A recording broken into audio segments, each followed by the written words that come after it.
Hello दोस्तों, आज हम लोग पढ़ेंगे भारत के तटीय मैदान। भारत के तटीय मैदान भारत के पूरब और पश्चिम में दोनों साइड दो संकरे तटीय मैदान मिलते हैं, जिन्हें हम पूर्वी तट एवं पश्चिमी तट बोलते हैं। ठीक है, पूर्वी तटीय मैदान और पश्चिमी तटीय मैदान। ये देखिए आप लोग, ये रहा जो ग्रीन कलर में दिख रहा है, यही है पूर्वी और पश्चिमी तटीय मैदान। ठीक है, और ये बंगाल की खाड़ी से लेके इधर अरब सागर गुजरात तक फैला हुआ है।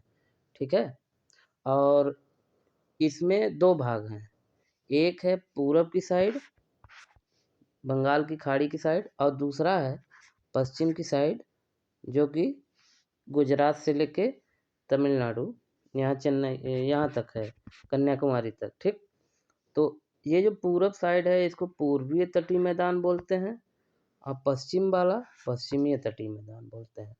ठीक है, जो पूर्वी तटीय मैदान है इसकी और पश्चिमी साइड वाले की पश्चिमी साइड तटीय मैदान की खासियत देखते हैं हम लोग क्या है। सबसे पहले पश्चिमी तटीय मैदान। पश्चिमी तटीय मैदान जो है वो पश्चिम के पश्चिमी घाट के पश्चिम में कच्छ की खाड़ी से लेकर कुमारी अंतरीप तक फैला हुआ है।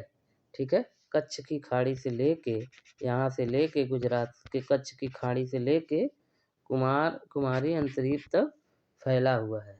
ठीक है, यह पूर्वी तट की अपेक्षा अधिक भिन्नता रखता है। ठीक है, मतलब कि यहाँ पे भिन्नताएं बहुत ज़्यादा पाई जाती हैं पूर्वी तट की अपेक्षा। मतलब ये वाला जो तट है इस वाले तट की अपेक्षा यहाँ इस वाले तट में ज़्यादा भिन्नताएं पाई जाती हैं। और ये जो पश्चिमी घाट है इसकी चौड़ाई जो है औसत चौड़ाई जो कि 64 किलोमीटर है। ठीक है, औसत चौड़ाई 64 किलोमीटर, इसकी चौड़ाई कम होती है। ठीक है, और ये नदियों के किनारे इसकी चौड़ाई थोड़ी सी ज़्यादा हो जाती है। जैसे नर्मदा और ताप्ती नदी के मुहाने पर इसकी चौड़ाई 80 किलोमीटर है। ठीक है, नर्मदा और ताप्ती नदी के किनारे पे, और यही दो नदियां हैं नर्मदा और ताप्ती नदी जो कि पूरब से लेके पश्चिम तक, पश्चिम से हाँ ठीक है, पूरब से लेके पश्चिम की साइड बहती हैं, इस साइड से लेके इस साइड तक। ठीक है, नर्मदा और ताप्ती, और नर्मदा ताप्ती नदियाँ जो हैं यही गुजरात में जाके गिरती हैं, नर्मदा और ताप्ती, और यही दो नदियाँ भारत को दो भागों में विभाजित भी करती हैं।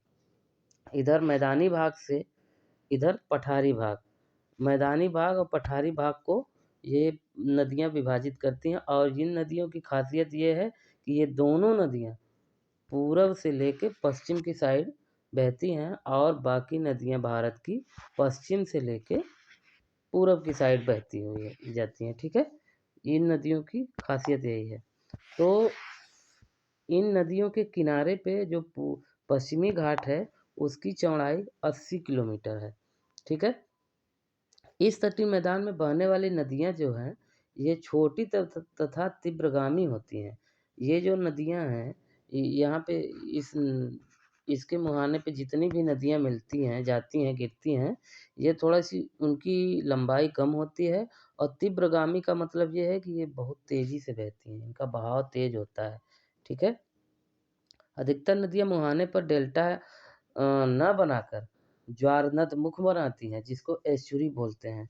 डेल्टा न बना के, डेल्टा का आकार इस तरीके से होता है, तो डेल्टा न बना के ज्वारनदमुख बनाती हैं, जो कि डेल्टा जो होता है वो काफ़ी दूर से ही ऐसे फैला हुआ होता है। ठीक है, ऐसे नदियों का जो पानी है ऐसे पहले से ही बिखर जाता है, बिखरने की वजह से ये इस आकार में ऐसे जाके समुद्र में मिल जाता है, जिसे डेल्टा बोलते हैं। तो ये जो नदियाँ ये पश्चिम की साइड होती हैं ये डेल्टा का निर्माण नहीं करती हैं, सिर्फ पूरब की साइड की नदियाँ जो होती हैं वही डेल्टा का निर्माण करती हैं। ठीक है, और ये इनकी लंबाई कम होती है और ये ज्वार नदमुख बनाती हैं, जिसको हम एस्चुरी बोलते हैं, ज्वार नदमुख, ठीक है, एस्चुरी एस्चुरी बोलते हैं, इसका निर्माण करते हैं। ये गुजरात, देखिए ये जो तट है इसका, ये भी दो तीन भागों में विभाजित है, ठीक है। देखिए एक है गुजरात से लेके गोवा तक, यहाँ गोवा है, गुजरात से लेके गोवा तक का ये वाला जो भाग है, इस वाले भाग को बोलते हैं कोंकण तट, ठीक है। ये वाला भाग जो है इसको बोलेंगे कोंकण,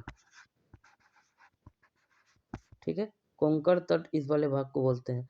और जो उसके बाद जो गुजरात से गोवा के बाद जो आता है, गोवा से कर्नाटक के मंगलुरु तक, कर्नाटक के यहाँ तक, ये वाला जो एरिया है, इस वाले एरिया को बोलते हैं कन्नड़, कन्नड़ तट, ठीक है, ये वाला एरिया।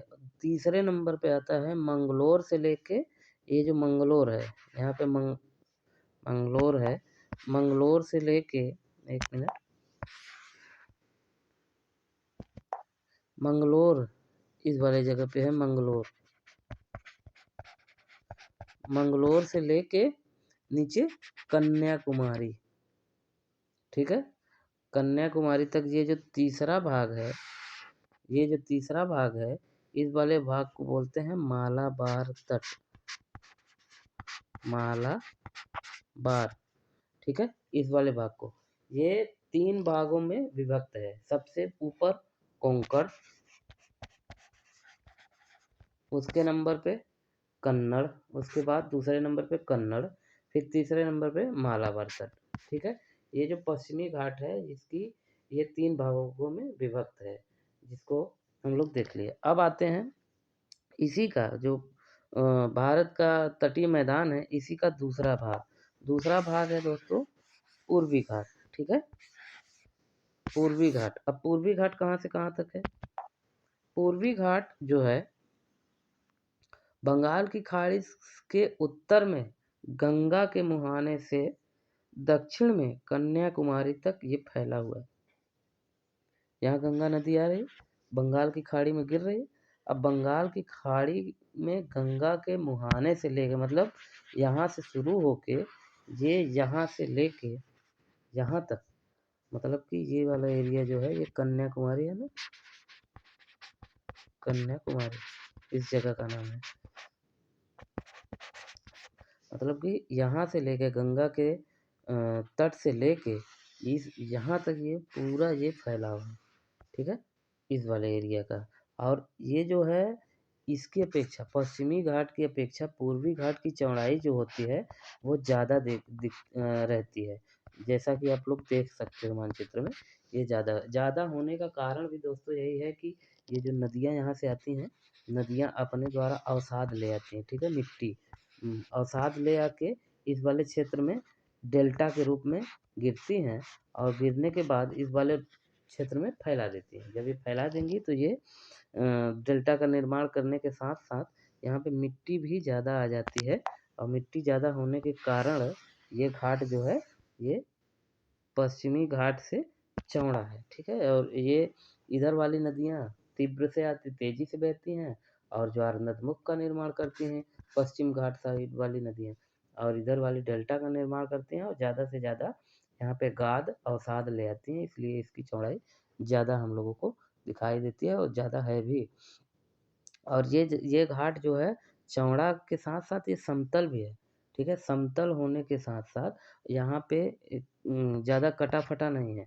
ये वाला घाट बहुत ज़्यादा कटा है, देखिए ये वाला, यहाँ देखिए, और भी बहुत सारी जगह पे मुंबई में है। ये सब कटे हुए भाग यहाँ पे इस वाले क्षेत्र में ज़्यादा मिलते हैं। तो कटे भाग यहाँ पे पूर्वी साइड में कटे भाग ना होने के कारण इस वाले एरिया में प्राकृतिक बंदरगाहों की संख्या कम है, ठीक है।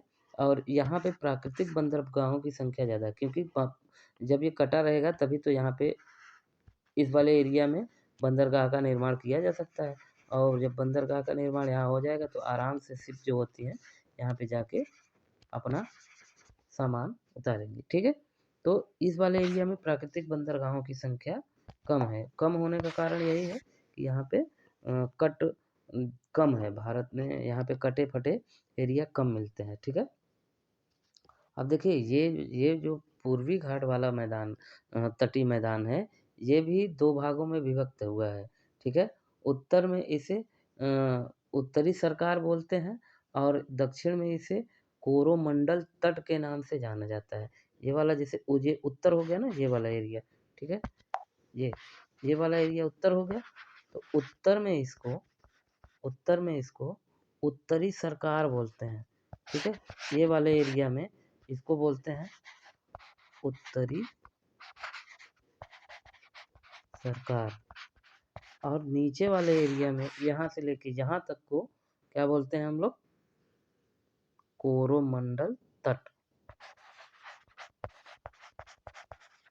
कोरोमंडल तट, ठीक है। ये वाले दो एरिया, इसमें भी 2 एरिया विभक्त हैं। उसमें तो 3 थे, पश्चिमी साइड वाले में 3 थे और पूरब साइड वाले में 2 हैं, उत्तरी सरकार और कोरोमंडल तट। और इसी कोरोमंडल तट में जो झील पाई जाती हैं, झील होती हैं लैगून झील, और जिनका नाम है, जैसे 2 मेन लैगून झील बड़ी झील हैं, जैसे एक है उड़ीसा में और एक है आंध्र प्रदेश और तमिलनाडु के बॉर्डर पे है, ठीक है। उड़ीसा में जो है इसको बोलते हैं चिल्का झील, ठीक है। उड़ीसा वाली झील को चिल्का झील बोलते हैं, जो कि भारत की सबसे बड़ी खारे पानी की झील है, ठीक है। भारत की सबसे बड़ी खारे पानी की झील उड़ीसा में जो स्थित चिल्का झील है वही है।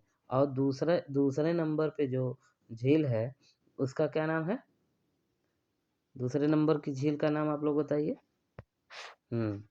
पुलिकट झील, ठीक है। दूसरे नंबर की झील का नाम है पुलिकट, ठीक है। पुलिकट झील दूसरे नीचे साइड में है, तमिलनाडु और आंध्र प्रदेश के बॉर्डर पे, ठीक है। और यह कम कटा-फटा है, इसकी वजह से यहाँ पे बंदरगाहों की भी संख्या कम है, ठीक है। अब ये तो हो गया पूर्वी और पश्चिमी घाट। अब अगले क्लास में हम लोग देखेंगे कि भारत में जो ये द्वीप समूह हैं, ये इनका क्षेत्रफल कहाँ से कहाँ तक है और किधर फैलाव है और इनकी संख्या कितनी है, ठीक है। धन्यवाद।